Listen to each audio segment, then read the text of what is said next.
Oh.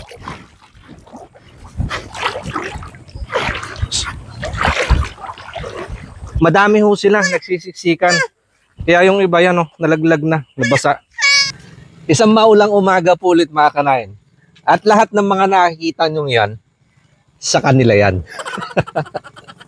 Hindi na ho kami tinantanan ng ulan. Makikita nyo ho ngayon, ahaw ho ng linggo, patuloy pa rin ang pagpatak. Pero di bale, painitin na lang ho natin ang ating katawan kasama na isang tasang kape. Papasyal ko kayo dito sa aming lugar.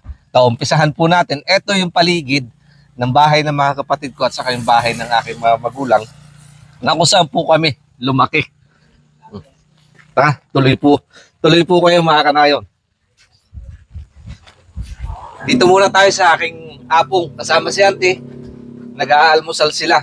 Hindi si Daum. Hindi si Daum niya. Tinatanong ko nga po pala, tatranslate ko na lang kung anong ulam niya.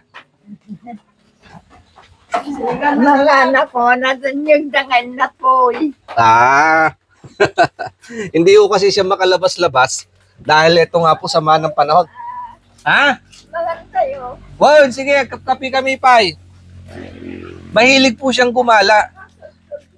Yung nasa, ang sarap susa mo. Pero gawa nga po nitong ambon, kaya nandito siya sa loob ng bahay, naiinip. Hinatid na lang po nung auntie namin ng sinigang na dalag. Tsaka may kanin na daw siya. Pero mamaya ho, pag maganda-gandang panahon, magluluto din ako. Magmumukbang po kami. Tara, dito naman tayo sa kabila. Ito naman po yung bahay ng aking tatay. At saka yung aking sinundang kapatid. Ito isang to. Hindi pa tayo makapasok kasi mga tulog pa sila. Dito na tayo sa likod. Kami nilang alagang pato. Ito yung mga pasisyon nila. Pero yung mga pakawala, andun sa likod. Naglalangoy sa ilog. Puntahan din po natin. Ang daming bunga ng tsuha, oh. Yan ho talaga ang kagandahan sa probinsya. Pag yung gigising ka ng umaga, ganito yung bubungad sa'yo. Ang ganda sa pakiramdam. Medyo masukal nga lang ngayon kasi nga po, tag-ulan. Napapagod din siguro silang araw-araw magtabas ng damo. Ayan, yung mga gamit nila sa pagsasaka. Yung bodega po, kung saan namin inaambak yung mga palay. Mais na naaani.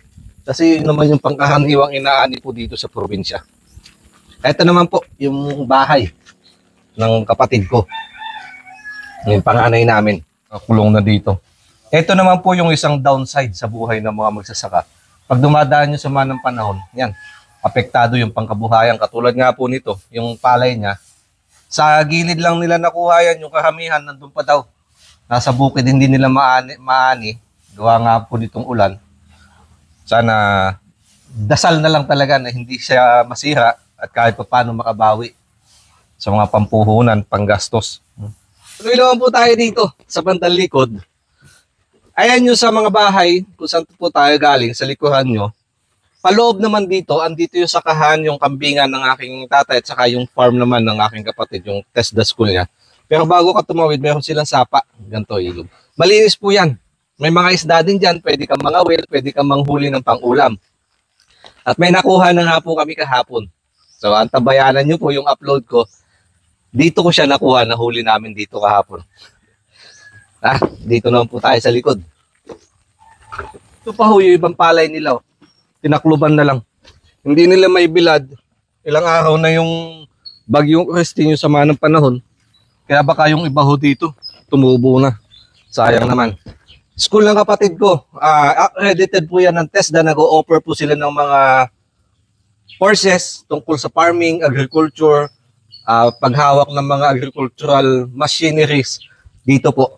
At nagpapalis din sila.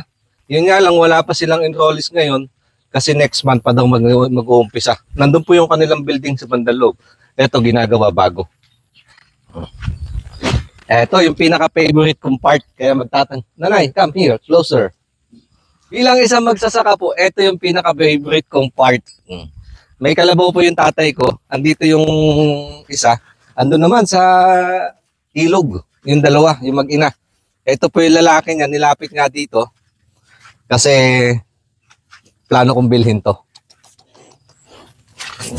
Pag hindi na niya nalagaan, kasi may dalawa pa siya doon sa ilog, kukunin ko na tong isang to.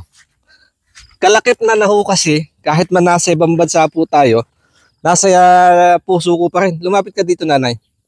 Yung mga ganyan sa mga hayop, Lalo na po sa kalabaw, napakalapit ng loob ko. Kaya sabi ko sa kanya, wag na ibebenta yan. Ako na, kung sakaling magkakailangan sila ng salapi, ako nang bahala.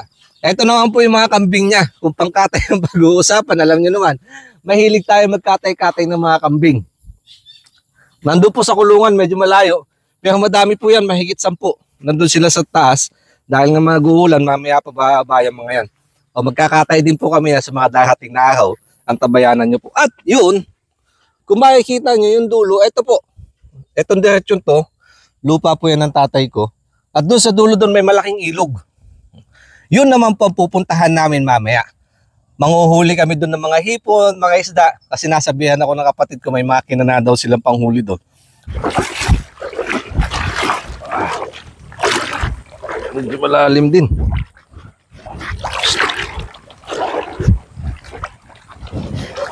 Oh.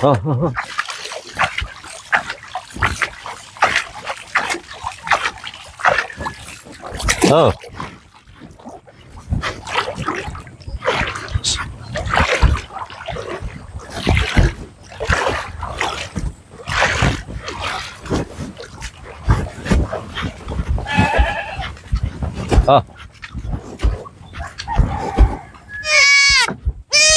Tay, di man tayo may isa.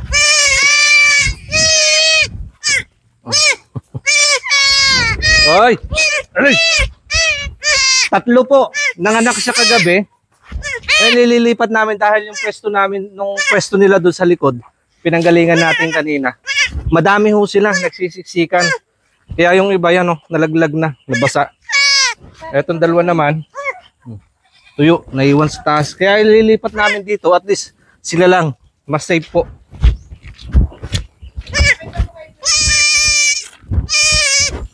Yung 2 po, nakakadede siya, medyo malakas na. Pero itong isang tumahina, kung makikita nyo po yung kanyang katawan, no? Ito siguro yung pinakahuling lumabas, baka kanina madaling araw lang to. Gusto niya na magdede, kaso nadadaig siya ng 2, kompetisyon sa magkakapatid. Kaya kukunin ko po ito, iuwi ko, padededehin na lang namin sa bahay, kawawa naman, baka sakali mas mataas yung chance niya na makasurvive. Uy! Matapang yung ina. Uy! Ayaw niya ipakuha yung anak niya. Papagdididehin ko lang.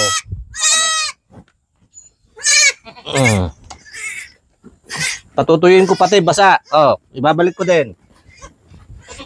Ito po. Alis! Uy!